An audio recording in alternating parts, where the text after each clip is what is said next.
दुसऱ्यांना ब्लेम करून करून तुम्ही कुठेच जाणार नाही. आपलंच पाऊल वाचतंय आणि म्हणे मागे कोण आले, माझ्याच पावलांचा आवाज आहे. अरे अरे कुठेतरी असिस्टंट वगैरे अशा वेळेला ना घाबरलायस आपण मान्य करत नाही ना. नमस्कार. रेडिओ सिटीच्या स्टार्स कट्ट्यावरती आज आपल्यासोबत आहे ती अभिनेत्री जिनी NSD मधनं अभिनयाचं शिक्षण घेतलेलं आहे. आईकडनं तिला अभिनयाचे बाळकडू मिळालेले आहेत. आणि एवढंच नाहीये तर राष्ट्रीय पुरस्कार विजेती, आपल्या प्रत्येक भूमिकेमध्ये वेगळेपण शोधणारी आणि त्यासाठी पूर्णपणे समर्पण देणारी अभिनेत्री अमृता सुभाष आहेत आपल्यासोबत.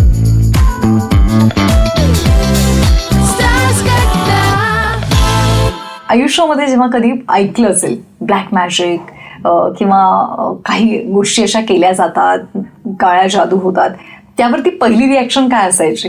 भीती है ना? भीतीच. आणि हा म्हणजे गूढ भीती असंच. आणि हे का होत असेल हे जाणण्याची उत्कंठा. एक्झॅक्टली. म्हणजे कुणी कुणावर केलं, मग ती बाई कुठे राहत होती, मग ती का असं करत होती, हा म्हणजे तिचं तिला काय दुःख होतं की ती हे करते. बिकॉज मला असं वाटतं की गंगुटीची पण जी व्यक्तिरेखा ह्याच्यातली आहे ना, की कुणीतरी नाही वेदनेतनच काहीतरी असं दुःखातनच करत असावं. कारण दुसऱ्याला आपण इजा करावी हे एक भीतीदायक थॉट आहे, पण ऍट द सेम टाइम हा खूप दुःखद पण विचार आहे ना. म्हणजे असं एक मला त्याच्या मागे एक खचेल तेव्हाच हे करेल असं मला वाटतं. म्हणजे त्या माणसाला आपण आपल्या आयुष्याचं काही चांगलं करूच शकणार नाही असं वाटल्यामुळेच ते दुसऱ्याचं वाईट करायला जात असेल का असं मला वाटतं कधीतरी. I don't know. म्हणजे भीती आपल्याला प्रत्येकाला वेगवेगळ्या टप्प्यावरती वेगवेगळ्या गोष्टींची वाटत असते, पण काही गोष्टींची अनाविक भीती असते आपल्याला काहीतरीच. म्हणजे मी एक कार्यक्रम करायचे, त्याच्यात एक रामदासांचं गाणं होतं, वाजे पाऊल आपुले म्हणे मागे कोण आले, हे वाजे पाऊल आपुले म्हणे मागे कोण आले, कोण धावत असे आड पाहो जाता झाले झाड, कोण धावत असे आड पाहो जाता झाले झाड, भावितसे अभ्यंतरी कोण चाले बरोबरी, शब्द पडसाद उठला म्हणे कोणी रे बोलेला, रामी रामदास म्हणे ऐशी शंकेची लक्षणे, ऐशी शंकेची लक्षणे. मला आता ते आठवलं की ही शंकेची लक्षण आहेत की तू धावत जातेस, कुठून तरी आवाज येतो आणि ते झाड आहे, कुणीतरी बोलतंय का ते झाड आहे. किंवा भूताच्या सुद्धा आपण गोष्टी ऐकतो बघ, की नंतर असं कळतं की ते धोतर कशात तरी अडकलं होतं, पण आपल्याला वाटतं की कोणीतरी मागणं पकडलंय. वाजे पाऊल आपुले, आपलंच पाऊल वाचतंय आणि म्हणे मागे कोण आले, माझ्याच पावलांचा आवाज आहे. सो ते मला एकदम आता जाणवलं की भीती, तू हे म्हणालीस की आपणच जन्म देत असतो कधी कधी त्या गोष्टींना, असं पण असतं. जसं मी जन्म दिलेल्या काही भीती, म्हणजे मला बंद जागेत, म्हणजे आता वरचा बर्थ असेल तिथे मला झोपायची खूप भीती, म्हणजे मला गुदमरायला होतं. मी ड्रायव्हिंग करते पण मला थोडी भीती आहे ड्रायव्हिंगची, म्हणजे मला असं मी एन्जॉय नाही करू शकत ड्रायव्हिंग. ह्या आपणच निर्माण केलेल्या काही भीत्या, त्यापैकी ही एक आहे. अंधाराची तर वाटतेच. जारण ह्या चित्रपटामध्ये भीती आहे, गूढता आहे आणि त्यामध्ये एक भावनिक संघर्ष सुद्धा मला पाहायला मिळणार आहे. त्यामुळे या तिन्ही गोष्टी जेव्हा तुमच्या अभिनयात एकत्र दिसत आहेत, तर या तिन्ही भावनांमध्ये समतोल साधताना तुम्हाला काय चॅलेंजेस आले, काय आव्हान होतं? तू भावनिक जे म्हणालीस ते मला आवडला तो शब्द तू जो वापरलास सोनाली. कारण मला असं वाटतं की खरंच भीतीच्या मागे ती वेदनाच असते. आणि मला विशेष कौतुक करायचंय अनिताच्या व्यक्तिरेखेचं, गंगुटी. तशा प्रकारच्या व्यक्तिरेखा आपण करायची पद्धत ठरलेली असते जिथे आपल्याला त्यांची भीती वाटते, पण त्यांची वेदना जी देऊ शकेल ना ती कलाकार मला खूप मोठी वाटते. आणि मला जेव्हा गंगुटीचा एखादा काहीतरी बघून मला माझ्या डोळ्यात पाणी आलं एकदम, आणि मला वाटलं बापरे, अनितानी तिथे नेलं गंगुटीला, की तिचंही काहीतरी दुःख आहे, तिचंही काहीतरी, ते सगळं घेऊन ती आली आहे ना. म्हणजे आपण जिथून बोलायला सुरुवात केली, त्यामुळे तू भावनिक हा जो शब्द वापरलास तो फार महत्वाचा. आणि तसंच राधाचंही आहे की बाहेरनं बघताना आपण अशी काही माणसं बघतो की असं काहीतरी मॅनेजरिझम्स त्यांचे चाललेले असतात किंवा असं काहीतरी, तर आपल्याला असं वाटतं काय विचित्र काय आहे हे, पण ते कशातनं जात आहेत, काय त्यांच्या आतमध्ये चालू आहे, वरवर बघता नाही कामा गोष्टींना, असं मला खूप वाटतं. आणि त्यामुळे मी स्वतः पण थेरपी घेत आलीये, इतकी वर्ष मी घेते. त्यामुळे मला असं वाटतं कुणालाच ना आपण पटकन जज करू नये. कोण कशात न जातंय, पटकन आपण हसतो कोणाला तरी, पटकन आपण म्हणतो अरे ह्या असं काय बोलते ही म्हणजे बोलण्यावर फॉर एक्झाम्पल राधाची जी डायलॉग डिलिव्हरी आहे तर मी असं म्हटलं होतं की ती थोडीशी कदाचित कॉन्फिडंट नाहीये तेवढी. मला ना भीती वाटते मला भीती वाटते. सो आवाज कदाचित इतका मोठा नाहीये तिचा आणि मला असं वाटतं की काहीतरी आहे इकडे, मला भीती वाटते. सो एखादा असं कोणीतरी बोलणारी व्यक्ती असं आपल्याला असं वाटतं की काय ही भीती आहे किंवा पण कशातनं जात आहे हे आपल्याला माहित नसतं. तर त्यामुळे भावनिक हा शब्द खूप चांगला वापरलास. त्यामुळे फक्त हा चित्रपट तुम्हाला भीती दाखवणार आहे असं मला वाटत नाही. तुम्हाला सगळीकडे सहृदयतेने बघण्याची जी गरज आहे प्रत्येक माणसाकडे, मग ती गंगुटी असेल किंवा ती राधा असेल, तर ती एक दृष्टी हा चित्रपट देऊन जाईल असं मला खूप विश्वास वाटतो. आणि त्याला कारण आहे ऋषिकेश गुप्तेचं लिखाण. या बात. तुम्ही या सिनेमाच्या शूटिंगसाठी जे लोकेशन निवडलं होतं, जो वाडा होता, तिकडे प्रत्यक्ष सेटवरती काय इमोशन्स होते, त्याच्यानंतर ती वाईब तिकडे येत होती का? मला भीती वाटायची है ना. मला इतकी भीती म्हणजे शॉटच्या आधी एक तर मी एकटी थांबलेली असायचे आणि मिलिंद जोग यांचा छाया काय त्यांनी लाइटिंग करायचं केलंय त्यांनी, म्हणजे विशेषतः भोरच्या त्या बापरे वाड्यात तर खूप मला तिथे गेलं कीच मला सुकी वाटायला प्रचंड भीती मला वाटायची. आणि मी एकटी उभी असायचे, कॅमेरे वगैरे लांब असतात ना शॉटच्या आधी, तर मला असं अरे कुठेतरी असिस्टंट वगैरे अशा वेळेला ना घाबरलाय असं आपण मान्य करत नाही ना. अशा वेळेला आपण चिडतो ना, अरे कोणाला तरी पाठवा ना इथे, मी इथे एकटी उभी आहे, ऋषिकेश वगैरे असं काहीतरी. आणि मग तो आला की बिचारा एक तो असिस्टंट, ताई मी आहे, हसू नकोस रे, दात नको दाखवूस, नुसता उभा राहा. कारण त्याच्यातच एक मला काहीतरी कोणीतरी दिसायला लागलं. त्यामुळे अरे नुसता उभा राहा ना, इट्स ओके, मी जरा आत्ता ओके ठीक आहे वगैरे. तर असं माझं व्हायला लागलं. मला खूपच छान भीती वाटली. पण म्हणजे त्यामुळे काही अभिनय फारसं करण्याची वेळच आली नाही. अशी टेक्निकल टीमच अशी होती ना की कुठेच मी एकटी गेले नाही. साधं इथून तिथे झालंय मी कोण आहे, चल ना आपल्याला जायचं इकडे वगैरे असं साधारण माझं. तुम्ही त्याच वाड्यात राहिला होता का? नाही छे काय बोलतेस, नाही शक्यच नाही. रात्रीच आम्ही शूट करायचो तेव्हा जे तिकडे निर्माण केलेलं असायचं त्यानंतर तिथे शक्यच नाही. बापरे, तुम्हाला प्रत्येक भूमिका एक नवीन संधी देत असते, एक नवीन आयुष्य जगण्याची. अगदी राईट. तू काय सांगशील? सो राधाच्या बाबतीत असं झालं की माझी सगळी भिस्त ऋषिकेशवरच होती. ऋषिकेशने मला काही चित्रपट बघायला दिले होते, म्हणजे त्याचा काही रेफरन्स असा नव्हता, पण त्याला काय पद्धतीचं व्हिजन अपेक्षित आहे अशा स्वरूपाचे जे सगळे परदेशी चित्रपट होते. मी याआधी कधीच भीतीच्या चित्रपट पाहिलं होतं. मी दिवसा डोळ्या लावायचे ते. आणि माझी ताई वगैरे घरी काम करणारी विचारली, ती आसपास मी वगैरे असं केलं की ताई तुम्ही बरे आहात ना वगैरे, ही साधारण माझी तयारी अशी सुरू झाली. पण जेव्हा मग राधाचा अभ्यास करायला लागला तेव्हा मग मी काही सायकॅट्रिस्ट मानसोपचार तज्ञांना भेटले. कारण की तिच्या आतमध्ये जे चालू आहे त्याचं काय दृश्य स्वरूप तिच्या शरीरावर येणार आहे याचा मला जरा अभ्यास, उगीच काहीतरी करण्यापेक्षा काय खरंच होतं, काय काय गोष्टी होतात. म्हणजे मग मी तुला करून दाखवलं हे होतं का काय होतं, मसल कंट्रोल जातात का, मग आपल्याला ना अशा काही सवयी असतात, म्हणजे आपल्याला चार चौघात पण दिसतात लोकांना अशा काही काही सवयी बोलताना. मला असं वाटलं राधाच्या बाबतीत ना ती जे लपवू पाहतीये ते तिचं शरीर कुठेतरी सांगतंय. असं होतं, ते सांगून जातो आपण की हे मी लपवत असतं. ते माणसाला बघून कळतं की काहीतरी कशातनं तरी जाते, आता आपल्याला माहित नाही काय. काही माणसांना बघूनच असं वाटतं, पण म्हणून काही ती आउट ऑफ द वर्ल्ड असं वाटत नाही. कदाचित तिची सवय असेल असे. मला ना ती राधा अशा प्रकारचे जेव्हा चित्रपट असतात ना तेव्हा तुम्ही सगळं रिव्हील नाही करू शकत, कारण काही गोष्टी नंतर उलगडणार असतात. त्याच्यामुळे काय कुठे कधी दाखवायचं आणि नाही दाखवायचं. पण अशा प्रकारच्या चित्रपटांना रिपीट ऑडियन्स असतो, कारण जेव्हा त्यांना कळतं, कारण ऋषिकेश गुप्ते इतका माहिर आहे या बाबतीत की तो तुमच्यावर गुगली टाकणार आहे. मग ती गुगली जेव्हा कळते तेव्हा मग पहिल्यापासून फिल्म बघायची परत इच्छा होते. आणि मग आपल्याला कळतं की अच्छा हे सगळं पेरलं गेलेलं होतं. मग तेव्हा जेव्हा दुसऱ्यांदा लोक फिल्म बघतील तेव्हा त्यांना कळलं पाहिजे की अरे म्हणून तिने हे असं केलं होतं, तेव्हा म्हणून तिने ते तसं केलं होतं. त्यामुळे ही भूमिका त्या अर्थाने एक चॅलेंजिंग होती की काय दाखवायचं आणि काय नाही दाखवायचं.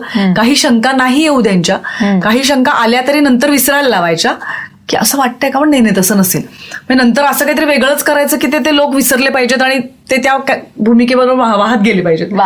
म्हणजे असा तो एक खेळ होता माझ्या बाबतीत राधा जर म्हणशील तर. आणि मी तुला मगाशी म्हटलं तसं थोडीशी मी डायलॉग डिलिव्हरी माझी थोडी त्यातली माझी एनर्जी लेवल पूर्ण अशी नव्हती, स्लाइट थोडीशी मंद असं नाही मी म्हणणार, पण कधी कधी आपण औषधं घेत असतो, काही स्लो डाऊन झालेली डिप्रेशनची काही औषधं असतात आणि त्याच्यामध्ये कधी कधी तेवढी शक्ती पण वाटत नसते आणि कधी कधी आपण असे थोडेसे लो असतो. त्यामुळे ती डायलॉग डिलिव्हरी सगळी ती अशी थोडीशी वेगळ्या पद्धतीची. असं मग मध्ये मध्ये मला अर्थात ऋषिकेश म्हणायचा, अमृता दिसते राधाला परत तर ते होतं. आणि त्यामुळे बोलायची पद्धत वगैरे पण थोडीशी माझी मग कसं असतं ना सोनाली, की म्हणजे बऱ्याचदा आपण असं म्हणतो, पण आय डोंट नो, माहित नाही म्हणजे असं काय म्हणजे पुढे बोलणार आहेस काही म्हणजे कळत नाही ना, की गूढ असतं ना ते हा म्हणजे मी नॉर्मलच आहे आता, असं मी काहीच करत नाही, समोरच्या माणसाला अंदाज येत नाही. अंदाज येत नाही की मग आता पुढे वाक्य कधी पूर्ण होणार आहे. आणि मग मी निघू, चल मी निघते, म्हणजे की ओके मला आठवलं काहीतरी, माझ्या मुलीला मी शेजारी ठेवलंय, a nice meeting, bye bye bye आणते, ए कशी आहेस, ओके वगैरे. आणि मग व्हॉट जस्ट हॅपन्ड, म्हणजे ह्याच्यात काही मी तशी काही नाही वागलं ना, आय एम लाईक नॉर्मली, पण काहीतरी असं वाटलं की इशी ओके, लाईक तसं ते सांभाळायचं होतं मला, की काय कसं होईल ते असं. मगाशी तुम्ही म्हणाला होतात की मी ना थेरपी घेत होते, हो. तर त्याबद्दल सांगू शकता का?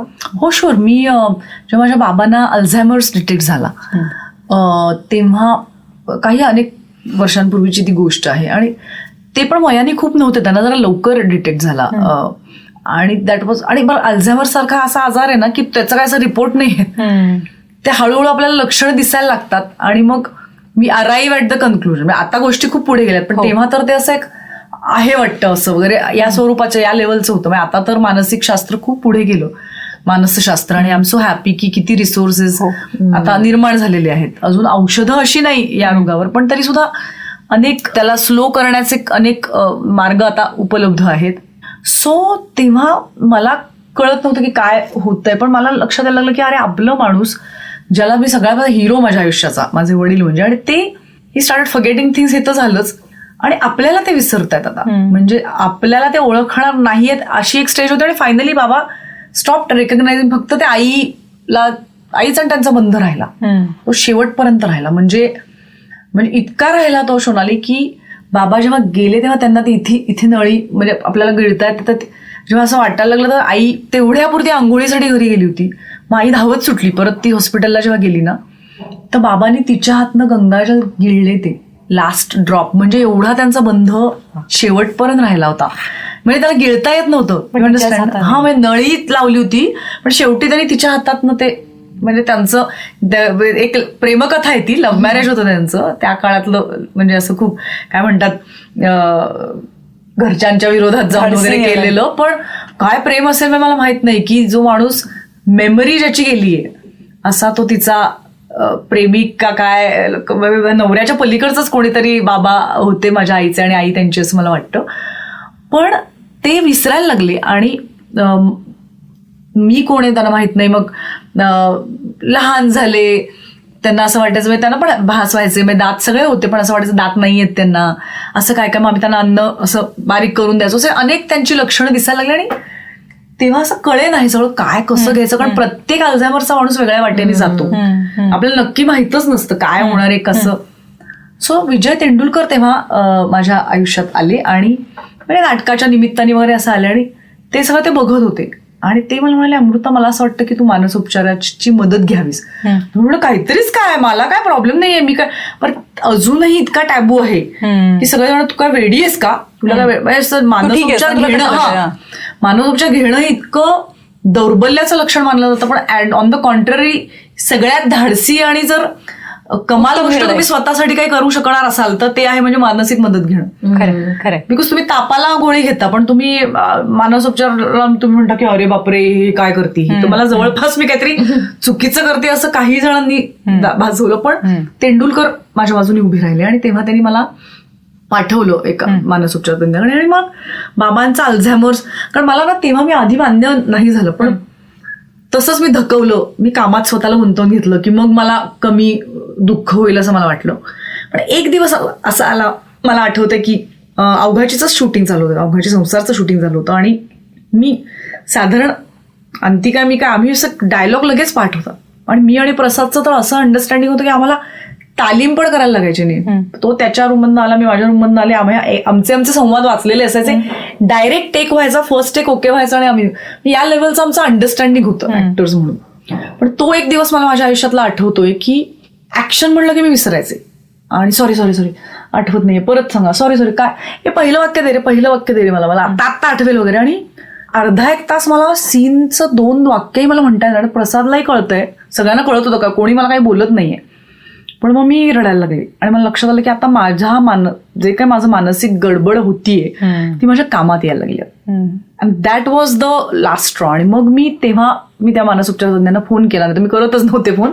आणि तेव्हापासून तो एक प्रवास सुरू झालाय.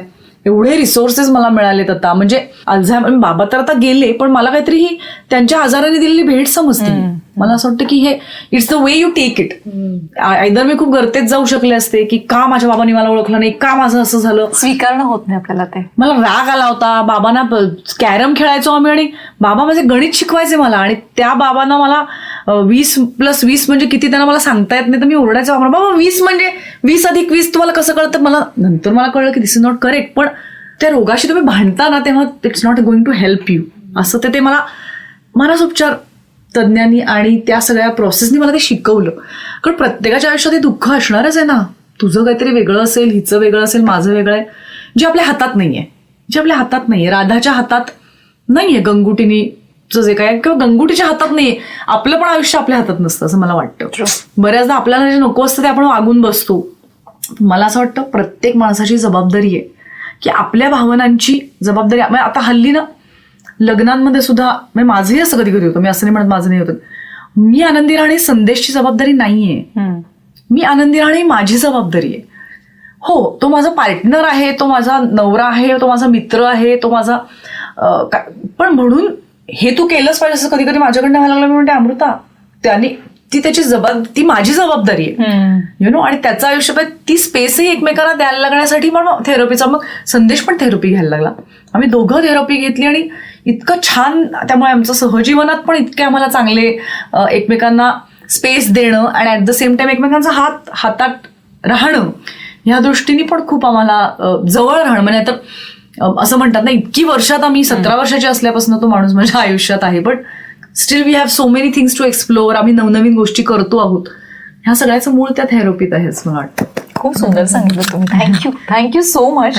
आणि कदाचित ज्या कोणी या सगळ्या वेगवेगळ्या कुठल्याही फेजमधून जात असेल तर त्यांना तुम्ही एक वाट मोकळी करून दिली की जा बिनधास्तपणे आणि जाऊन बोला, बरोबर की नाही. कारण की बऱ्याचदा काय होतं ना, आपण आपल्या माणसांशी बोलतो पण कुठेतरी ते आपल्याला जज करत असतात, कुठेतरी ते आपल्याला उलटं असतात. म्हणजे कदाचित तू मला सांगशील आणि मी जर तुझी मैत्रीण असेल तर मी काय म्हणेन, हो तिचं ना चुकलंच, तुझं बरोबर आहे, तुझ्या बाजूने होतं असं काय. पण कधी कधी तेही बरोबर नसतं ना. तुम्हाला एक ओव्हरव्ह्यू यायला लागतो गोष्टींचा.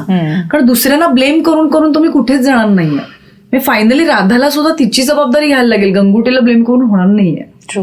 सो ते कुठेतरी तो मानसोपचाराचा रस्ता आहे की माझी जबाबदारी मला माझी घेऊ देत, आणि हे शक्य आहे करणं. खूप छान सांगितलंस. खरं तर मला अगदी मनापासून असं वाटतंय ना, ह्या गप्पा संपूच नाही आणि ह्या गप्पांचा दुसरा भाग तर मला करायला खूप आवडेल. पण आपण एक काम करूयात, जारण हा सिनेमा बघूयात आणि मग त्यानंतर पार्ट 2 बद्दल पण परत बोलूयात. खूप दिलखुलासपणे तुम्ही व्यक्त झालात. थँक्यू.